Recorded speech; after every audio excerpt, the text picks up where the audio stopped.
3 signs sa maling paghawak ng pera. Una is baon ka sa utang. Ito yung wala pang sweldo, kapos na ang iyong pera. Kaya importante talaga mag-start tayo sa financial education at magplano tayo.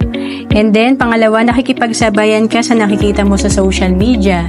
Ito yung pagbumili ng bagong cellphone yung barkada mo, talagang kailangan, ikaw rin bibili. Or kapag nakita mo yung kapitbahay mo, nag-travel sa ibang bansa, magta-travel ka rin, gagaya ka din. And then, pangatlo, mas pinaghahanda mo ang mga selebrasyon kesa sa pag-iipon para sa future ng pamilya. Ito yung 1 year pa lang naghahanda na tayo para dun sa birthday ng anak natin. Mahal talaga yung ginagastos natin, binibigyan natin talaga ng fund.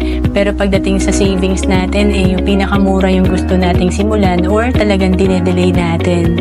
And to know more about savings and investment, message mo lang ako sa FB, Rohan Celis Capistrano.